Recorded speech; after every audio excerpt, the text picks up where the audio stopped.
Bonjour à tous, nouvelle vidéo un petit peu différente de d'habitude puisque cette fois vous me voyez alors que d'habitude c'est que l'écran. En fait je vais faire une vidéo sur un sujet où j'ai pas mal de choses à dire qui ne concerne pas forcément ce qu'on voit à l'écran. Je voudrais vous parler d'impression 3D aujourd'hui. Je voulais parler d'un problème qu'on rencontre couramment et que on ne sait pas toujours résoudre parce qu'il nous manque des indications de la part du constructeur. En fait, pour être précis, du constructeur, du fabricant de filaments. C'est la température à laquelle pouvoir imprimer correctement. En effet, quand on a un logiciel avec des profils de matériaux qui sont déjà enregistrés, on garde la marque, la couleur, les informations, on sélectionne et puis c'est bon. Mais parfois, on tombe sur un constructeur sur lequel on n'a pas les informations, on n'a pas le profil pour son imprimante, j'entends bien. Typiquement, quand on fait des achats sur Internet, qu'on veut essayer des filaments, on retrouve ce problème-là. Alors là, par exemple, moi, c'est une Dagonama Magis, Neva. J'ai acheté ce filament-ci, qui est un Erion marbre. C'est pas très cher, je crois que je l'avais acheté au Black Friday de l'année dernière. Il a plutôt un bon résultat, mais évidemment, le profil n'existe pas sur le Cura by Dagoma. Donc je suis un peu embêté pour savoir comment l'imprimer correctement. Dans les paramètres principaux, on a la température. C'est généralement le premier truc à régler. Et c'est ce qu'on va voir aujourd'hui. Ici, j'ai de la chance. Si je regarde la bobine dessus, il y a des informations. Il est marqué PLA, température 200-220 degrés. Juste ici. Je vais vous le mettre en gros plan. Quelque part à l'écran. Voilà, donc je sais que c'est entre 200 et 220 degrés. Pourquoi ils ne mettent pas une température exacte? Tout simplement parce que ça dépend de l'imprimante. Ça dépend de l'imprimante et des conditions qu'il y a autour. Donc il y a besoin de savoir pour son imprimante à soi, dans les conditions qu'on utilise, quelle est la température qui est la plus optimale. Pour ça, on peut y aller de façon bête et méchante, c'est-à-dire j'imprime un motif à telle température, le même motif à une autre température, et ainsi de suite, et on en fait plein. Ce serait bien intéressant, c'est de le faire en une fois. C'est-à-dire avoir une impression d'un motif qui serait répété et qui serait imprimé à des températures différentes. Les logiciels ne proposent pas cette option-là, pourtant on va voir qu'on peut le faire. On peut le faire en manipulant le G-code, donc le fichier généré. Je vous arrête tout de suite, ça ne va pas être compliqué. Ça va être juste repérer à l'endroit où on veut changer la température et mettre une seule instruction. Donc on va le faire pour chaque élément de ce qu'on va imprimer. Ce qu'on va imprimer, c'est une tour de température. Une tour de température, ça va être un motif simple avec dessus des problèmes connus qu'on va répéter étage par étage en changeant la température. Ça, c'est une tour de température. Il y en a des tout prêtes, on va aller voir ça dans un instant, où on peut les faire soi-même. Nous, on va en faire une nous-mêmes, vous allez voir. On va faire simple, parce que c'est la démonstration. Si vous voulez faire une tour plus compliquée, vous pourrez le faire après. Alors, nous voici sur Thingiverse. Donc, on va chercher tout simplement Tower température, entrée. Voilà, et vous voyez, j'ai des tours de température, donc effectivement des motifs avec des températures, et j'en ai plein, voilà, vous voyez, il y a plein de pages. C'est un petit peu le principe, et on va voir ce genre d'erreur, c'est un peu ce qu'on veut voir. Donc ce qu'on peut faire, c'est qu'on peut aussi demander une filtration par customisable, puisqu'on peut effectivement télécharger le STL et après le manipuler comme on veut, mais comme j'ai déjà indiqué pour la température, pouvoir aller des degrés qu'on veut, il vaut mieux avoir un customisable. Donc là par exemple, je prends le premier, customisable, et je vais regarder les fichiers, et vous voyez sur le fichier, en fait j'ai un SCAD, c'est-à-dire un fichier OpenSCAD, donc un fichier modifiable, c'est du code. Il y a également un fichier script.pl, donc c'est un langage de programmation qui permet de générer les températures. Donc c'est récupérable tout ça sur Thingiverse. Bon, si vous voulez, vous pouvez utiliser ça. Nous, on va voir pour tout faire nous-mêmes de zéro. Pour faire notre tour de température, on ne va pas utiliser un modèle qui existe sur Thingiverse, on va faire le nôtre. Pourquoi? Parce que ceux qui sont sur Thingiverse, ils ont des températures qui sont prédéfinies de haut temps à haut temps avec un pas de haut temps. Hein, par exemple, je ne sais pas moi, 180 à 210 avec un pas de 10 par exemple, de 10 degrés je veux dire. Nous, on va essayer de faire quelque chose qui est paramétrable, ce qui fait qu'on pourra le faire pour chaque filament qu'on a. On prend le filament, on regarde quelles sont les caractéristiques sur la boîte, sur la bobine ou sur le site du constructeur. On va les rentrer dans ce qu'on va faire et ça va nous générer la tour qui est adaptée à ça. Pour ça, on va utiliser un logiciel de modélisation 3D, bien sûr, mais ça ne va pas être les logiciels de construction habituels. Ça ne va pas être un logiciel 3D générique type 3D Studio, Blender, ni un logiciel de conception de pièces comme Tinkercad ou Fusion 360.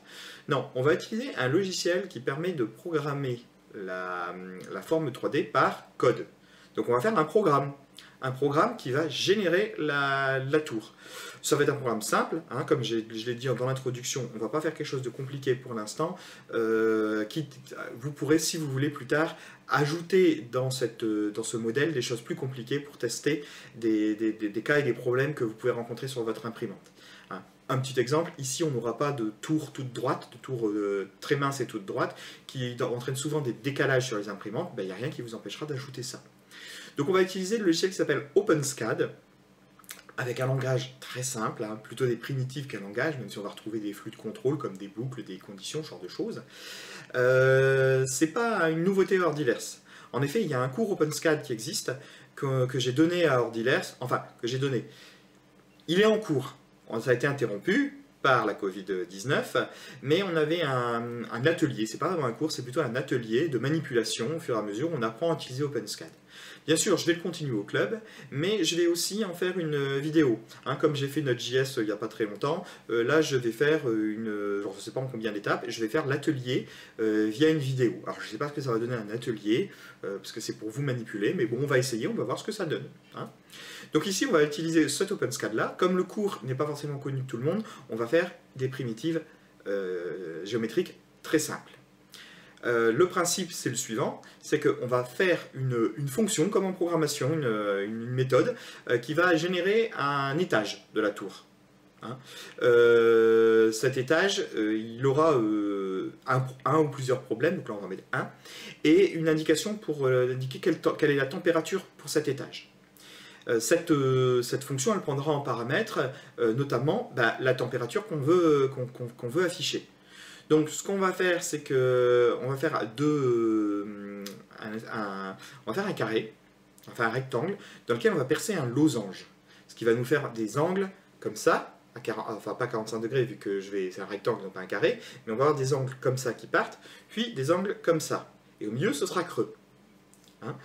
Ça nous permettra au milieu de venir mettre ici un pont, qui est un des problèmes majeurs qu'on voit avec la température, c'est est-ce que le pont se fait correctement. Donc on aura les angles avec qu'est-ce qui se passe quand je vais dans le vide, quand je monte dans le vide ici. Alors moi j'ai pas mis 45 degrés pour des raisons de temps d'impression. Mais ça c'est les paramètres de la tour, il suffira de les changer. Hein. Voilà, et puis le pont, effectivement, qui va me permettre de voir si ça fonctionne bien. Je vais également tester l'extrusion de matière, c'est-à-dire des trous dans la matière. Je vais le tester assez finement avec tout simplement de l'écriture qui sera gravée sur le côté de la tour. Et qu'est-ce qui sera gravé comme écriture? La température, tout simplement. Donc on aura la température qui nous servira en plus de test d'extrusion. Cette fonction, une fois écrite, on va simplement faire un appel, une boucle informatique classique, un for.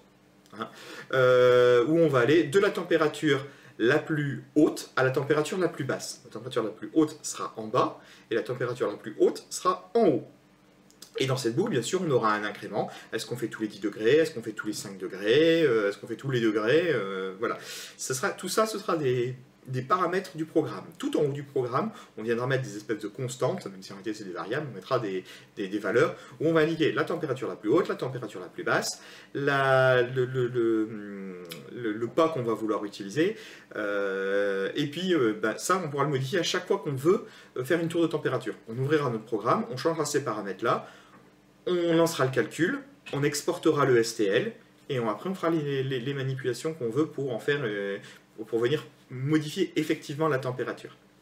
Allons-y, je vous présente tout de suite OpenSCAD. On a à gauche une partie éditeur et à droite une partie rendue avec une petite console en bas qu'on peut éventuellement fermer, mais ça aide à voir les erreurs. C'est pas l'environnement que je préfère. Moi, je préfère utiliser un logiciel d'édition externe comme Visual Studio et utiliser une fonction de rechargement automatique pour avoir l'aperçu en temps réel. Mais ici, on va faire simple, on va utiliser l'outil tel qu'il est. Ce sera dans le cours spécifique OpenSCAD qu'on va faire ça. Donc ici, on va faire la tour de température de façon très simple. Elle ne sera pas très évoluée. Ce serait mieux de la faire mieux avec plus de contraintes et de cas à l'intérieur.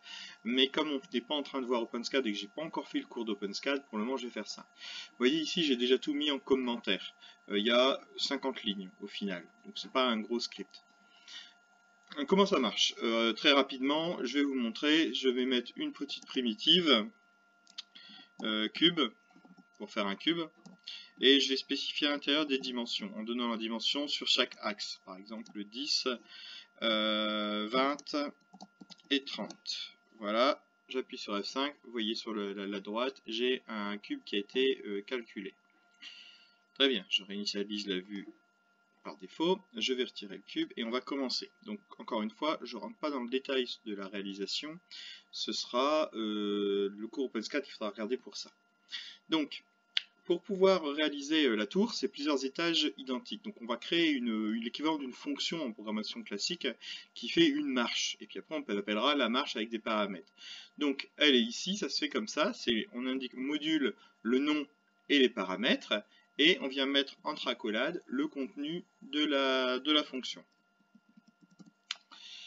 Donc j'ai mis comme paramètre temp qui correspond à la température et dim qui sont les dimensions de l'étage. Hein.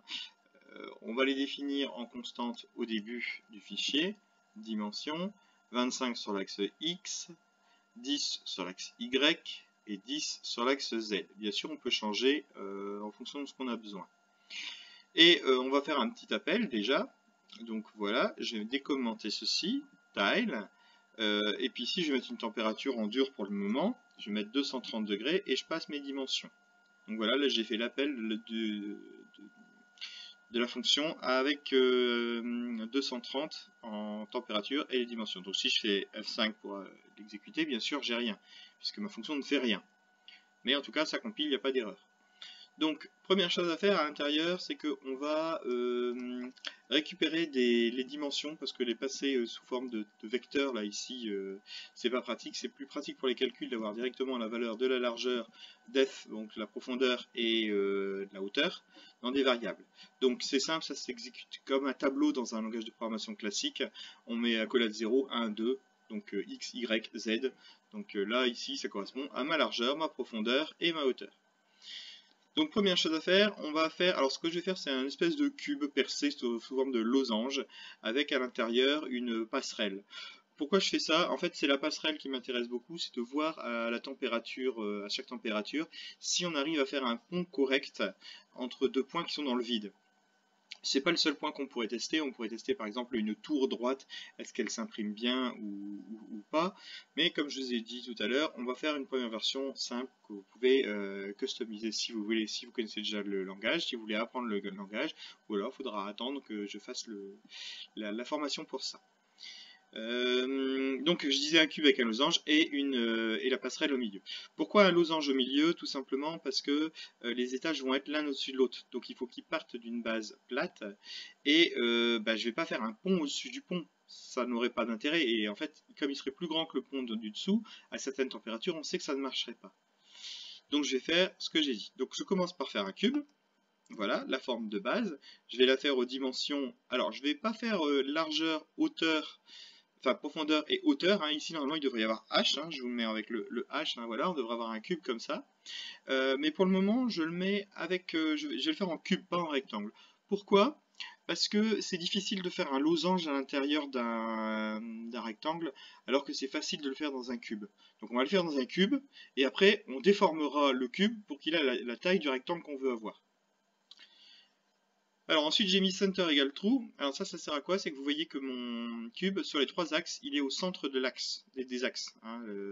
L'origine est bien au milieu. Si je mets pas ça, ou si je le mets en faux, voilà, ça se situe ici. c'est moins pratique pour les calculs, parce que comme on va aller mettre des choses, on va aller faire un trou au milieu, et on va mettre une passerelle au milieu, bah, c'est plutôt que de s'embêter à calculer des marges, bah, on va tout faire à partir du centre. Voilà, je le remets, je le recalcule, voilà. Donc le losange, première chose à faire, on va faire le losange. Pour avoir le losange, je vais avoir besoin... En fait, le losange, il va être c'est un carré, en fait, c'est un cube, qui va être tourné à 45 degrés. Ce qui veut dire que la taille d'un bord du nouveau cube, ici, c'est l'équivalent avec l'angle droit. C'est comme si on coupait d'un milieu à un milieu, ici, une médiane, hein, de ici à ici. Et comment on va calculer cette taille? Eh ben, c'est Pythagore, hein, on a un angle droit ici, on connaît la moitié, puisqu'on connaît la largeur ici, hein, c'est W, donc W sur 2. Donc on a une petite formule à appliquer de Pythagore, et on obtient la taille. Donc voilà, je vous l'ai mis ici, c'est diamond side, hein, diamond pour losange en anglais. Donc c'est la racine carrée de la largeur divisée par 2 au carré, divisé par 2, pardon, il n'y a pas divisé par 2, c'est la largeur, oui, la largeur en puissance 2 divisé par 2. En fait, c'est plus compliqué que ça, mais j'ai déjà fait les opérations de simplification de l'équation. Le 0,9 ici, il est important. Si je ne mets pas le 0,9, on va avoir un carré de la taille du même que précédent. Et là, je vais faire des marges. Je vais vous montrer. Je ne vais pas le mettre au début. Et on va donc afficher le cube. Donc, vous voyez, j'ai préparé un cube qui va faire diamond size. Alors, le D plus 2, on va voir après aussi. Diamond size aussi en hauteur. Et centré. Donc là, je fais mon petit rendu, F5. Voilà, vous voyez, ici, on a un cube qui ressort. Hein, et ça fait ding. On ne le voit pas très bien, je vais mettre un petit dièse pour qu'il me mette en évidence en transparence. Voilà, on voit le cube qui est ici. Hein. Si vous voulez le voir mieux, ce que je peux faire, c'est que je peux mettre la forme de base, le cube de base en transparent. Comme ça, on voit bien notre forme à l'intérieur. Donc déjà, vous voyez le D2, le D plus 2 ici que j'ai mis. Pourquoi? C'est parce que je veux que ça déborde de chaque côté. Sinon, quand je vais faire l'opération booléenne, ça va être exact, pile sur les bords, et parfois sur OpenSCAD, ça donne des résultats plutôt étranges. Donc moi, je prends les devants et j'ajoute un petit bord, comme ça la soustraction sera toute simple. On va le voir après, la soustraction. Alors les marges, je ne vous l'ai pas encore montré, le multiple par 0,9. Je vais d'abord faire la rotation à 45 degrés, pour qu'on voit exactement comment ça s'inscrit. F5, voilà. J'ai fait une rotation sur l'axe Y à 45 degrés. Donc on voit bien le carré qui est devenu un losange. Mais on est complètement sur les bords. Donc ici, quand on va imprimer, on va avoir un défaut de matière. Ça va vraiment être sur une couche de 0. C'est pas possible, ça va donner plusieurs fichiers STL. En réalité, ça va donner plusieurs objets. Donc on va réduire un petit peu ça. J'ai décidé de faire des marges de 10%, 5% de chaque côté. Donc je multiplie par 0,9. Et là, effectivement, si on recalcule, on voit que c'est un peu plus petit. Alors, je vais retirer le dièse. Voilà. Et je vais dire que ce cube-là, je vais soustraire le premier, enfin le second du premier. Pour ça, ce que j'indique, c'est que je fais une différence. Donc la différence, c'est une fonction, parenthèse, parenthèse. Et je mets des accolades pour dire c'est la différence de quoi que je fais. Ben, de ce qu'il y a à l'intérieur. Donc mon premier cube, qui est le premier objet qui forcément est soustrait de rien, et tout ce qu'il y a après, ce sera soustrait. Donc ici, il n'y a qu'une seule chose, c'est un cube. Un cube qu'on a tourné. Donc ici, F5, et voilà, on a une forme avec un trou carré, losange à l'intérieur. Alors, par contre, imprimer ça, ça m'embête un peu parce que ça va utiliser beaucoup de matière en hauteur. Et j'ai pas envie que ma tour, elle prenne 3 ans à s'imprimer. Surtout que plus je vais vouloir mettre des températures fines, si je vais au degré près, par exemple, ça va être très haut.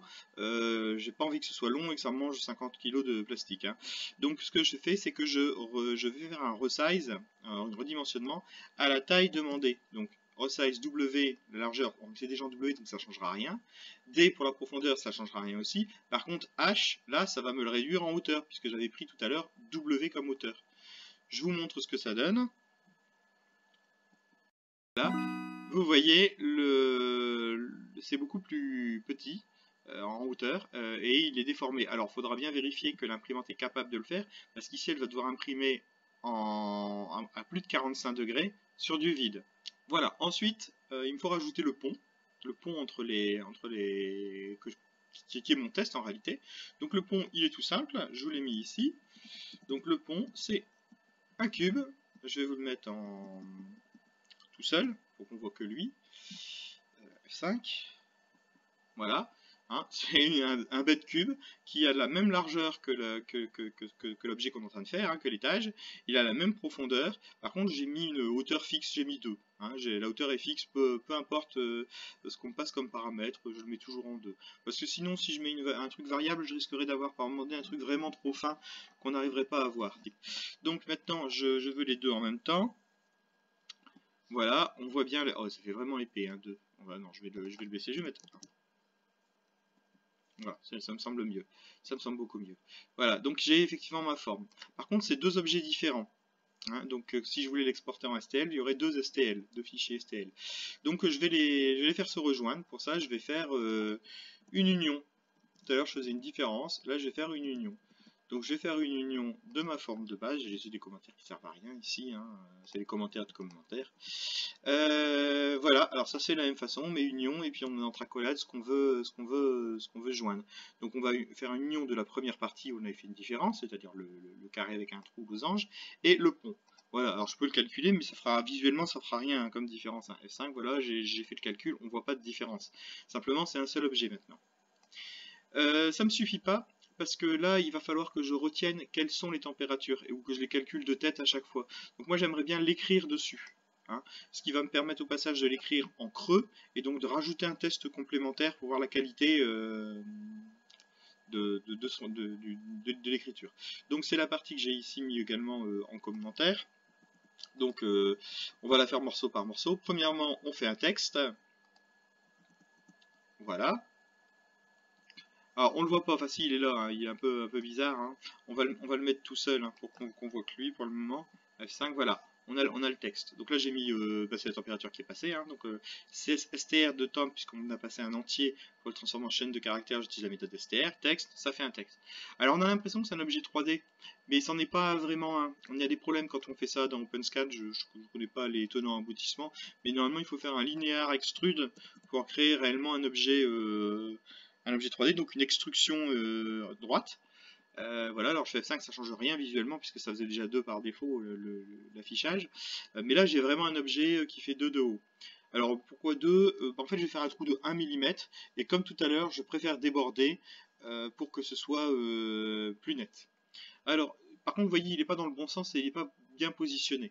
Donc première chose je vais faire une rotation pour sur l'axe X. Donc je vais le relever par là, et ensuite je vais le tourner selon l'axe Z pour qu'il soit sur le côté du cube. 5. Ah, qu'est-ce qui se passe? F5, j'ai dit? J'appuie sur F6 peut-être, non? Pourquoi je ne l'ai pas? Alors c'est à cause que j'ai mis ça? Oui, voilà. Comme j'avais mis le point d'exclamation, en fait je dois certainement mettre le point d'exclamation au début. F5, oui, voilà, c'est ça. Voilà. Donc effectivement, là il est correctement, il est dans le bon sens. Il est dans le bon sens, mais il n'est pas de bonne taille, il n'est pas correctement placé. Si je vous mets avec le reste, voilà, F5, on voit, il ne fait pas du tout la bonne taille. Hein. Donc je vais faire un resize. Hop, là on le voit, il est beaucoup plus petit, il déborde encore. Hein. Je vous le mets avec que lui pour qu'on le voit. Hop, voilà, 230, c'est très bien, il a la bonne taille. Par contre, effectivement, il n'est pas bien placé. Hein. Donc pour resizer, vous remarquez que j'ai fait, j'ai gardé la même en X puisque je veux entrer d'un seul pixel et j'ai utilisé la profondeur et la hauteur en mettant un -2 pour avoir une toute petite marge. C'est pas proportionnel à la taille, j'ai mis toujours 2. Et donc j'ajoute ma translation qui va me permettre de le faire venir devant. Voilà, F5. Donc là il est juste devant. Donc si je vous mets l'objet d'avant en transparent.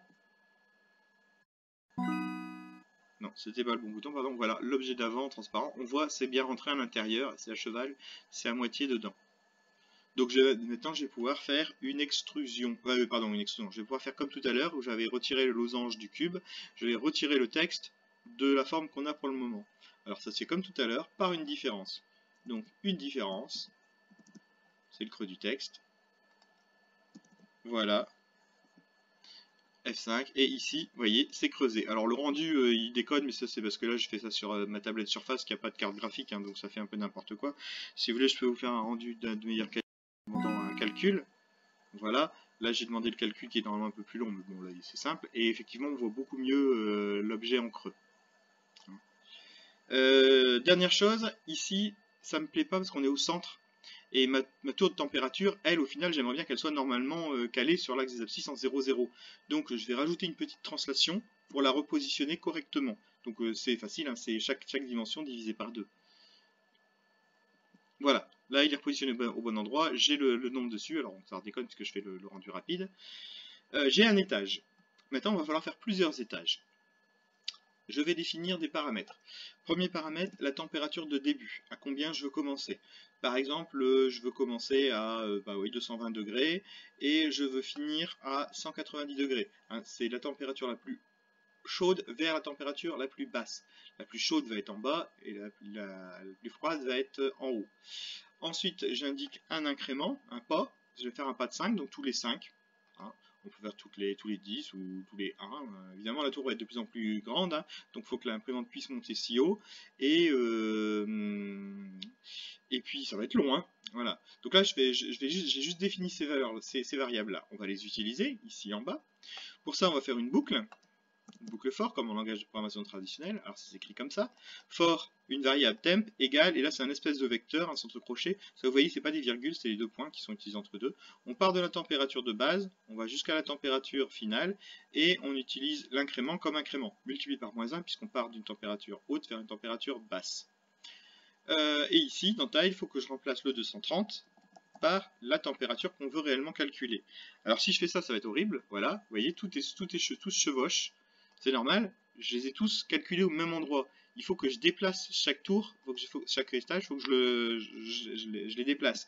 Donc je rajoute une translation, je ne la bouge pas en XY, par contre en hauteur, je l'augmente d'une taille de donc la taille, c'est ma dimension 2, si je vous rappelle au début, dimension 2 c'est le disque qui est ici, hein, ce qu'il y a sur le non c'est pas celui-là, pardon, c'est celui-là, 0, 1, 2. C'est 10, c'est celui qui est sur l'axe Z, hein. Donc dim2, et il est multiplié par quoi? L'étape où je suis. L'étape où je suis, comme je ne suis pas parti de 0 vers le nombre, je suis parti en température, je prends la température à laquelle je suis, je retire la température de départ pour avoir une température non plus relative mais absolue, et je divise par la taille d'un pas, comme ça j'aurai le nombre, voilà, et c'est tout. Et multiplié par moins 1 parce que je vais monter. Voilà, je fais un petit F5. Non, je me suis trompé.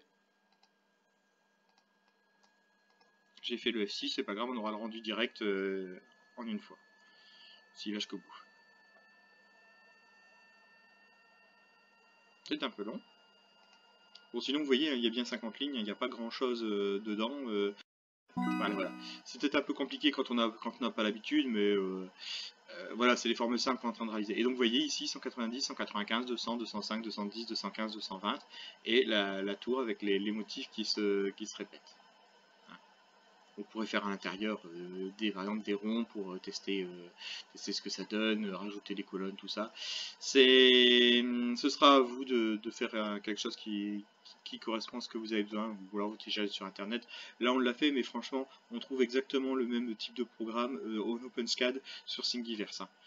C'est bien pour vous montrer. Alors on est d'accord, ici les températures, elles sont complètement fictives, c'est-à-dire que c'est juste des textes sur ma tour. C'est pas ça qui va faire le rendu dans l'imprimante, hein. Ça va être l'étape d'après. Enfin, dans 2 étapes, parce que là maintenant on a fait le rendu dans OpenSCAD, je l'enregistre, il faut faire une... j'ai enregistré mais du coup il est revenu en mode rapide, le mode complet, voilà c'est bien, il a été vite, il avait en cache. Il faut pouvoir faire la sortie en format qu'on peut placer dans notre slicer. Hein. Donc dans Cura by Dagoma, Cura Ultimate, Simplicity 3D ou je ne sais quoi. Donc eh bien tout simplement on appuie sur le bouton STL ici et il va proposer de faire la sortie en STL. J'enregistre juste dans le presse-papier ça. Il existe déjà, voulez-vous le remplacer? Oui, je vais le remplacer.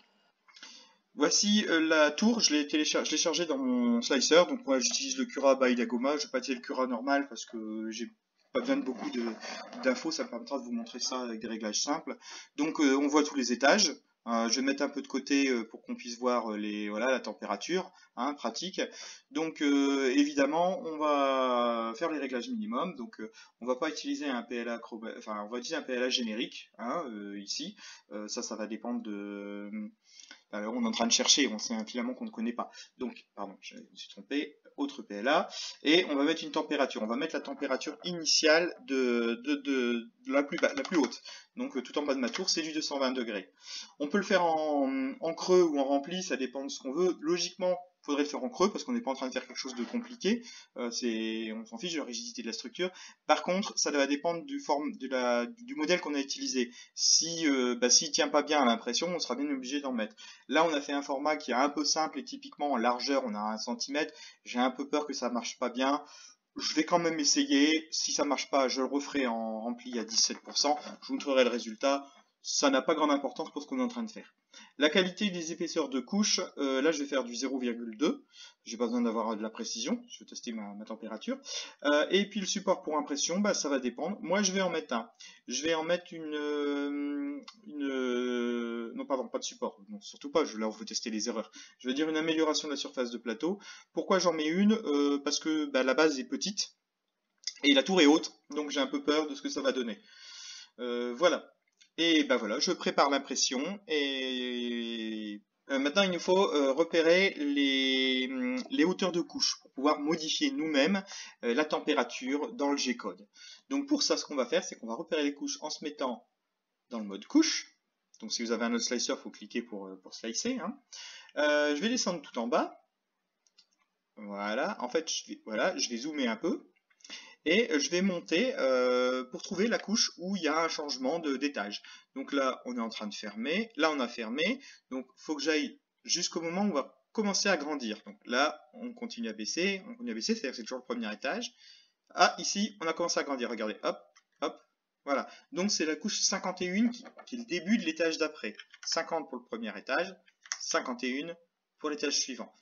Comme nos étages font la même taille, il y a fort à parier que le suivant, ce soit le 101. On va aller voir. Donc, hop, ici, je suis à 98, 99, 100. Ah, ça ressemble bien. Et 101, ça grandit. C'est ça. Donc, pareil, 151, 201, 251 et 301. Voilà. Donc, maintenant, on va aller modifier ça. Alors, le fichier qui a été généré par le slicer, c'est un fichier en G-code. Généralement, les fichiers G-code, ils ont comme extension G-code. Bon, en l'occurrence, Cura by Dagoma crée toujours un fichier qui est le même, c'est dagoma0.g, mais c'est du G-code, peu importe cette extension. Le G-code, c'est quoi? C'est un langage machine qui pilote les machines-outils. Donc pas que les imprimantes 3D, hein, ça n'a pas été inventé pour les imprimantes 3D, ça sert pour les machines à commande numérique. Plus simplement, ce qu'on peut croiser éventuellement chez les makers qui utilisent ça, c'est les CNC ou les découpeuses laser, voire les découpeuses vinyle qui peuvent utiliser ce genre de choses. Donc le G-code, c'est un langage assez... comment dirais-je? Je ne veux pas dire hiéroglyphique, mais c'est pas très parlant à l'humain. Hein. C'est des suites d'instructions, pas avec des boucles ou ce genre de choses. C'est pas un langage, c'est vraiment les instructions qui disent qu'est-ce que tu vas faire avec l'outil, pas par pas. Ça ressemble à de l'assembleur en réalité. Hein. Grosso modo, on a une instruction et les paramètres à la ligne. Une instruction, les paramètres à la ligne. Une instruction, les paramètres, et ainsi de suite. Donc ici, ce qu'on va venir repérer à l'intérieur, c'est les couches. Hein, toutes les couches. Et sur certaines couches, on va vouloir changer la température. Et pour ça, on va insérer une ligne de G-code qu'on va repérer dans le fichier. Je vais vous montrer ça. Il s'agira de la commande M109, espace S, et la température, par exemple 220 pour 220 degrés. Comment on le sait? Faut le connaître, c'est tout. Il n'y a pas à comprendre une logique. Moi-même, je ne connais pas le G-code, même si je compte m'y mettre là bientôt. J'ai juste retrouvé cette instruction dans la documentation, et puis voilà, il suffit de l'insérer. Alors maintenant, j'ai chargé le fichier G-code dans Visual Studio Code. Ça apparaît tout en gris, c'est tout simple, hein, c'est parce qu'il ne connaît pas le G-code. J'ai installé une extension, mais c'est l'extension fichier qu'il ne connaît pas. Et lui, il s'attend à un point G-code. Donc je clique juste ici en bas sur plein de texte, et je sélectionne le format G-code. Voilà, je l'ai en couleur, c'est vachement plus sympa, on s'y retrouve tout de suite. Maintenant, on va aller chercher les couches pour voir un peu comment ça se passe. Remarquez tout au début ici, on a température for the first layer only. On voit une instruction M109, S220 et plein de blabla. Je vous rappelle que la température de départ c'est 220. Ici, on a un S220. Je vous le dis tout de suite, c'est comme ça qu'on change la température. C'est M109, espace S et la température. Bon, après, ici, il y a des réglages particuliers pour le départ, mais sinon, c'est ça. Maintenant, comment on repère nos couches? Bah, regardez un petit peu plus bas. Ici, j'ai un layer 0. Et oui, ça va être certainement la couche 0. Est-ce qu'on va trouver un layer 1 à quelque part? On continue. Donc, c'est des commentaires, là. Ça apparaît en vert avec le point virgule. Layer 2.1. Super. Donc, on doit pouvoir retrouver toutes nos couches comme ça. Faisons un essai. Recherchons, point virgule, layer 2. On va aller chercher 51. C'est là qu'on voulait mettre nos premiers changements de température. 51. Voilà, j'y suis. Il me l'a trouvé. Et ben, je vais juste ajouter une ligne avec un M109 S. On était en 220 au début, on a un path de 5. Donc ici, je veux du 215. 215. Ok. Ensuite, CTRL F. Je vais chercher cette fois layer 101. Voilà, il me l'a trouvé. Alors, je suis pas obligé de fermer le truc de recherche. Je l'avais fait tout à l'heure, mais c'est pas obligé. Ici, je fais M109 S. Bah, on était en 215, on passe en 210. Je continue. Je veux le layer 151. Voilà. M109 S 205. Et je continue à baisser jusqu'au 190 et j'enregistre mon fichier. Et voilà, j'ai le G-code qui est prêt pour l'impression. Alors là, on vient de faire la manipulation manuellement. C'est-à-dire qu'on a édité le fichier, on a été chercher les couches et insérer les instructions à la main. Ce qui serait bien, pour les autres tours, pas avoir à faire ça à chaque fois. Donc ce qui serait bien, c'est un programme qu'on lancerait, on lui passerait le fichier STL, quelques paramètres, et puis automatiquement, il viendrait nous insérer les modifications de température aux bons endroits. C'est ce qu'on va voir maintenant. Comment faire ça? Donc nous voici dans VS Code pour faire le test. Donc moi je le fais en VS Code, vous faites ça avec l'éditeur que vous voulez, dans le langage que vous voulez. Moi je l'ai fait ici en C#, je l'ai fait en .NET Core pour être précis. Pas forcément le langage le plus utilisé, mais j'avais envie, ça m'amusait. Voilà, donc je l'ai fait en VS Code. Vous, si vous voulez, vous le faites en PowerShell, en C classique, en C# normal, en Java, en JavaScript avec Node.js, pour regarder mes cours que j'ai déjà fait, ou en Shell, en Shell ou Linux, en ce que vous voulez. Souvent les gens ils font ça en Python. Bon, je l'ai pas fait en Python parce que moi je maîtrise pas du tout Python, j'en ai jamais fait, j'ai juste jeté un œil, donc voilà. Donc ici je vais le faire en .NET Core. Donc j'utilise Visual Studio Code, j'ai fait un VS Code dans un dossier, donc le dossier insert temp pour insertion de température. Bien sûr, j'ai installé avant les extensions pour mon développement. Donc moi typiquement c'est .NET Core, donc j'ai installé le .NET Core 3.1 SDK sur le PC. J'ai également installé dans VS Code l'extension C# pour qu'il reconnaisse ça. Et puis pour le moment c'est tout. Voilà. Et donc j'ai créé un projet en lançant, je vous le trouve. J'arrive pas à le trouver, c'est pas grave, je vais vous le coller. Voilà. .NET New Console, ça m'a créé un projet console qui est ici. Alors, la seule chose qui m'intéresse, c'est le programme CS, il y a tout dedans. Donc, c'est surtout le principe qu'il faut retenir, pas forcément la façon dont c'est programmé, le langage. Donc, en entrée, j'affiche un petit message, troll power. Je gère les arguments qui sont passés ici dans la fonction main par args, et je lance le programme. Alors, les arguments, encore une fois, ça va dépendre du langage. Ici, j'affiche des informations de débugage pour pouvoir débugger, regarder ce qui se passe. Je vérifie qu'on a fourni le bon nombre d'arguments, sinon je mets un message, voilà, comme quoi c'est pas bon. Ensuite, je récupère chaque argument. Le premier, c'est une chaîne de caractères, le deuxième, c'est un entier, puis un double, ainsi de suite. Je fais un message d'erreur si jamais c'est pas les bons formats qui ont été fournis. Petite particularité ici, qui est à cause de mon langage, j'ai mis ici un culture invariant, culture-info.invariant de culture, parce que je veux qu'un double soit saisi à l'anglaise avec un point et non pas une virgule. J'utilise le langage standard invariant. Voilà. Je ferme mes arguments. Voilà, ils ont été récupérés. Alors, je ne vous ai pas montré les variables. Je les ai déclarées directement dans les parses. On peut faire ça en C# récent ou de var. Et puis voilà la déclaration. Ça me fait gagner des lignes, c'est plus clair à lire. Le lancement, donc grosso modo, je crée une nouvelle instance de ma classe, je fais un méthode run, donc j'ai créé une méthode run, elle est juste en dessous, qui prend en paramètre, bah, tout ça, on le voit ici, le nom du fichier, la taille d'un étage, la taille d'une couche, la température de début, qui est donc la plus élevée, puisque c'est le pas de notre tour, la température de fin, la plus basse, c'est ce qui est en haut de la tour, et le pas de température. Ça correspond grosso modo tout ça, ça correspond à OpenSCAD, ce qu'on a mis dedans. Tile size, c'est la taille qu'on donnait à chaque étage dans OpenSCAD. Slice size, alors non, ça c'était pas dans OpenSCAD, c'est par rapport à notre slicer. Hein, on a slicé avec des couches de quelle taille, donc nous 0,2, hein, voilà. Start, la température de début qu'on a mis dans OpenSCAD pour générer, end pareil, et step pareil. Je vais vous montrer en fait la ligne de commande pour le lancement, ça comprendra mieux. Donc là, run ./dagoma0-auto.g, qui n'est pas pris par ma Dagoma, il faudra que je retire le tiret auto quand je voudrais le mettre sur la clé pour la carte pour l'impression. Donc ça c'est le nom de fichier dans le répertoire du dessous. 10 c'est la taille qu'on avait mis, je vous rappelais les dimensions, on avait mis 10 en hauteur, ben, je lui indique, ça fait 10, hein. Peu importe l'unité, hein, on s'en fiche ici. 0,2 c'est ce que j'ai utilisé dans mon slicer, j'ai mis des couches de 0,2. Ensuite j'ai mis température, j'ai fait 220 à 190 de mémoire. Et puis j'ai fait un pas de 5, hein, j'ai généré tous les 5 degrés.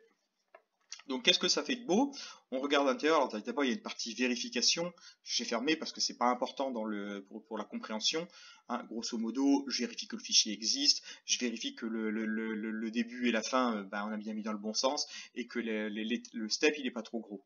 Hein, bon, c'est juste une petite vérification, c'est pour faire propre. Ensuite, je lis le fichier simplement. Donc ici, j'ai une instruction en C# qui me permet de lire tout le fichier texte en une fois. Voilà, dans ma chaîne de caractères data, j'ai le fichier. Donc bon, petite vérification qu'on a des données dedans, hein, pas qu'on m'a fait fournir un fichier vide. Ensuite, je vais calculer le nombre de couches pour un étage. Combien? C'est simple, c'est la taille d'un étage, normalement divisé par la taille d'une couche. Donc là, par exemple, j'ai mis 10, divisé par 0,2. Effectivement, j'ai des couches qui sont plus petites que 1. Ça va me faire 50. 50, ça devrait vous rappeler quelque chose. C'est ce qu'on faisait dans la version manuelle. On allait à la couche 51, 50 plus 1, puis 101, 100 plus 1, et ainsi de suite. Bah ouais, c'est de là que ça venait. Là, on ne va pas demander au slicer, on le calcule directement. Ensuite, la partie suivante, j'ai indiqué un petit peu ce qu'on allait faire. Ça prend un peu la tête parce que c'est des expressions régulières, mais bon, elles sont très simples, vous allez voir. C'est presque du texte en fait. Donc ce qu'on va faire, c'est ça. On va essayer de trouver le layer avec le numéro, comme on l'a fait manuellement, hein, avec un CTRL F, on allait chercher, et on va lui dire de le remplacer par la même chose, le player numéro, un retour à la ligne. Ah, j'ai mis un /R, non, c'est un /M. On ira voir après ce que ça génère, hein. C'est le retour à la ligne. Hein. Et puis M109 et la température de l'étape courante, avec le S devant, hein. S température. Donc comment on fait? On fait une boucle pour aller de la température de début à la température de fin. Vous remarquez ici un moins step parce que la température elle a déjà été initialisée par le slicer, je vous rappelle, on n'a pas changé à la couche 0, on a commencé à la couche 51, donc à la première modification. Donc là, tout de suite, on fait ça. L'étape, combien on incrémente entre deux? De l'étape, hein, bien sûr, hein, de la taille d'un pas. Donc, première chose à faire, il faut trouver quelle est la couche sur laquelle on veut travailler. Donc pour ça, on regarde la température relative, parce qu'on a commencé à la température start, hein, moins step. Donc on regarde la température de départ, moins la température courante, et on a la température relative à 0. Quoi. Maintenant, on a besoin de savoir à quel étage ça correspond. Hein. C'est simple, c'est la température relative divisée par la taille d'une étape.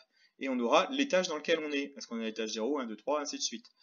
Ensuite, très simplement, on a besoin de calculer, donc c'est l'élément final, la couche. La couche, c'est simple, c'est l'étage à laquelle je suis, multiplié par la taille d'un étage, le nombre de couches plutôt d'un étage, plus 1. Oui, en fait, c'est pas la couche courante que je veux, c'est la couche suivante. Là, je veux modifier pour l'impression pour après. Hein. Donc là, par exemple, au début, ça m'a envoyé 50, je veux la 51. Hein. Après, ça va m'envoyer à 100, je veux la 101, et ainsi de suite. Donc, calcul très simple, hein, des multiplications, des divisions et des additions. Le remplacement, on va le faire en remplaçant la pattern suivante, donc point virgule, layer, 2 points, et la slice, le numéro de la couche. Par quoi? Par dollar, la même chose. Dollar, c'est la formatage de .NET, ça. Mais par la même chose, /n, M109S, et la température, qui est notre indice de boucle. Donc je l'affiche à l'écran hein, pour qu'on ait un peu de débugage, que ce soit plus pratique. Et je fais mon remplacement par expression régulière. Donc regex, replace dans data, la pattern par la chaîne de remplacement. Et le résultat, je le range dans data. Très simple. C'est pas terrible en termes de consommation mémoire parce que le fichier il fait quand même une certaine taille, hein, c'est du G-code, il y a quand même de la place et on réalloue en fait une chaîne de caractères à chaque passage. Franchement avec les postes qu'on a c'est pas vraiment un problème, c'est une tour de température qu'on est en train de faire, hein. On n'est pas en train de faire une figurine super détaillée où le fichier va être monstrueux. Hein.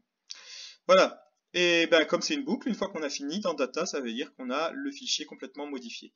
Il nous reste donc à le sauvegarder. Donc première chose, je vais sauvegarder l'ancien hein, pour pas l'écraser. Donc je le fais un move en mettant un point back derrière et puis j'override hein, pour écraser s'il y avait déjà un back. Et ensuite j'écris tout le texte dans le fichier que j'avais lu au début.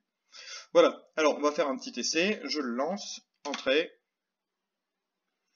Il va faire sa petite compilation, il va exécuter, donc 6 arguments parce que j'étais en mode debug, il me met les arguments, on avait le troll power au début, voilà, le rendu il est là, température 215 à la slice 51, 210 à la slice 101, 205 à la 151, et ainsi de suite, jusque notre dernier changement qui était 190 pour le dernier étage. Alors maintenant, j'avais rappelé dans l'expression régulière, j'avais mis un /n pour le retour à la ligne. Il faut vérifier que ça correspond bien au formatage de retour à la ligne qui est utilisé dans le G-code produit par Dagoma. Alors je vous avoue que c'est pas forcément très important, à mon avis, le slicer de l'imprimante, enfin pas le slicer mais le moteur de l'imprimante, il s'en fiche, hein, que ce soit un /n, un /r, un /n/r ou un /r/n, à mon avis, il sait gérer. C'est pas un problème. Mais pour être propre, moi j'aimerais bien générer exactement la même chose. Donc on va voir. Donc je vais regarder le fichier back, hein, donc le fichier qui a été sauvegardé. Alors il ne connaît pas que c'est du G-code parce que c'est un point G au lieu d'un point G-code comme on avait déjà vu. Donc on va le passer en G-code et on voit le code de tout à l'heure et on voit effectivement on a tous nos retours à la ligne. Donc là ça m'aide pas, j'ai pas l'information de ce que c'est. J'aurais besoin de le regarder en hexadécimal. Donc j'ai installé une petite extension qui s'appelle xdump et sur le fichier autog.back, là maintenant je peux faire un show xdump. Là il me le passe, je peux aller chercher la fin de la première ligne, donc là par exemple c'est ici, la fin de la première ligne, je l'ai repéré avant, et j'obtiens, on voit, j'ai un 0D, 0A. Et bien le but c'est de vérifier si dans le nouveau c'est bien ça qu'on génère. Regardons dans le nouveau, donc le nouveau, le généré c'est celui-là, je vais faire pareil, je vais faire un show xmap. Voilà, et maintenant il faut trouver la première modification. Donc qu'est-ce qu'on va faire? On va faire un CTRL F et on va chercher un M, ou plutôt on va chercher un point virgule layer de points, et c'était la 51 la première. Entrée. Voilà, le layer 51 il est là avec S215 et après on a 0D, 0A, c'est dans le même sens, c'est parfait, on peut utiliser le fichier tel quel.